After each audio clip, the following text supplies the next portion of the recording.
The crypto markets are down. The NFT market is seeing red. Now with this comes some opportunities. So what will I be doing and what's my strategy right now when we're in the depths of a bear market and a lot of chaos? Now the first thing you need to do is control that fear of missing out, control that FOMO.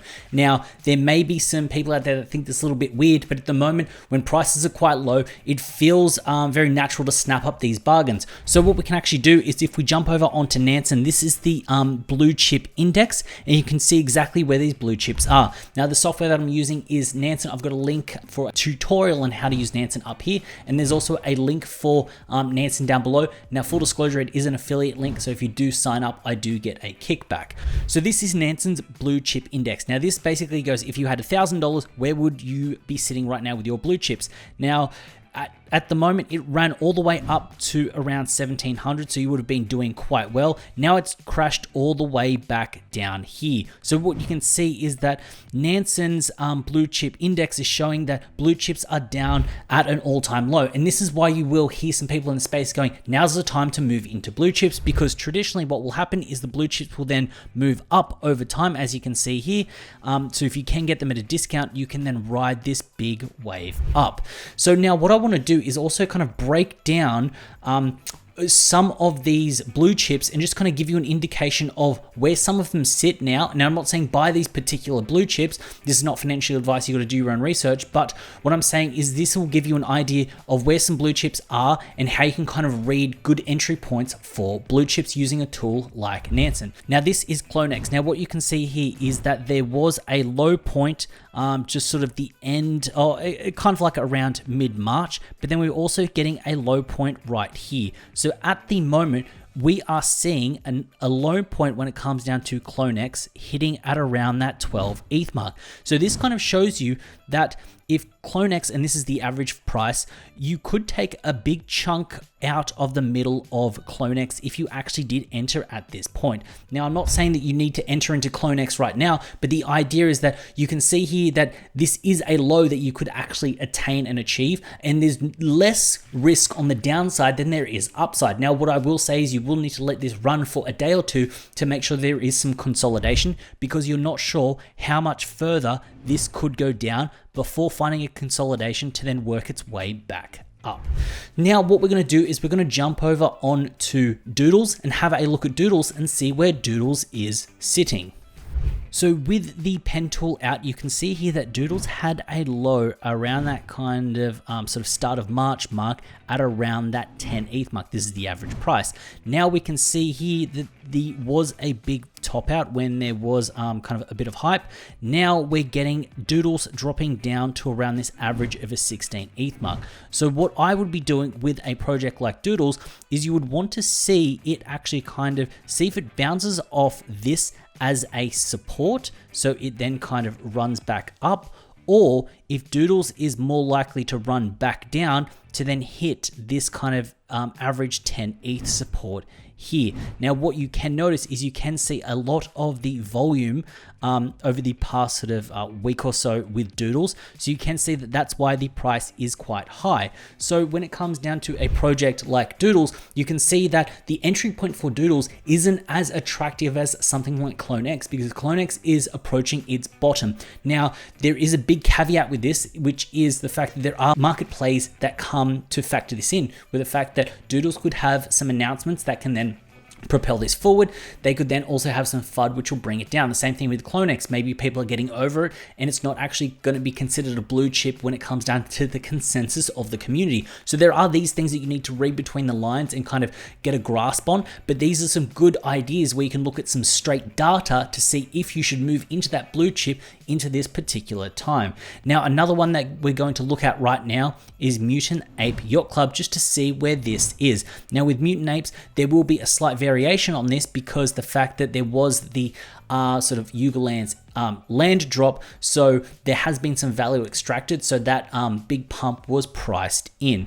Now when we have a look at Mutant Ape, we can see this huge run up which coincides with the fact that we had the airdrop. So there's a lot of value brought into the market there. But as you can see here, the lows were at around this kind of 15 ETH mark. So at this current point, and this is the average price, with it sitting at around that 20, it shows that there still is some more downside that could be made when it comes to Mutant Apes down to around this 15 ETH mark. So when I look at something like Mutant Ape Yacht Club, even though it has had a kind of a big trending up kind of over the past sort of 6 months or so, we can see that at its current price point, it still has a little bit more downside. So I think what you need to then consider is you're going, is a 5 ETH downside, is that something that you could stomach if it was going to churn around here before it makes its way back up when we do get into some kind of recovery?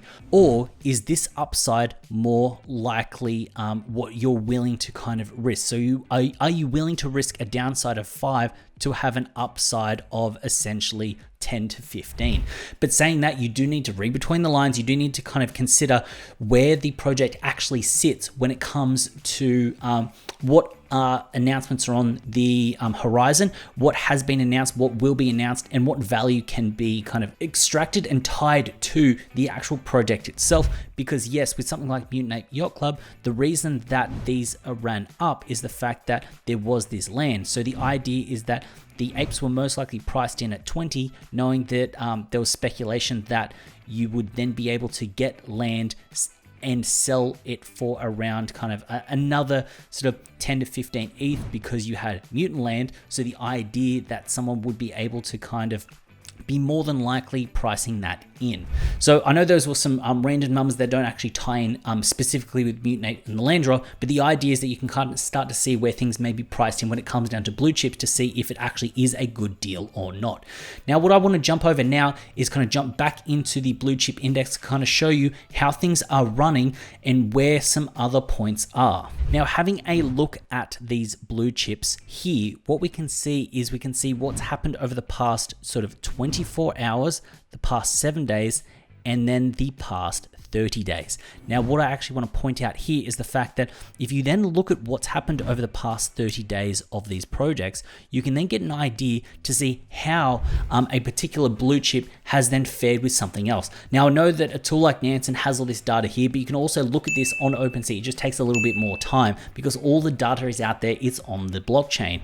So what I would like to kind of point out here is the fact that well, let's scrub Azuki because that is an outlier. But the idea is that you've got VFriends down 43%, but you do need to consider about the VFriends Series 2 drop and about how that kind of comes into play. NFT World's down 42%. You've got Clonex down 36%. Mutants down 32%. So you can see that as opposed to the other ones, the apes haven't dropped as further over a 30-day period as opposed to some of these other projects. And then I'd also like to point out the fact that we've got World of Women down at 50%.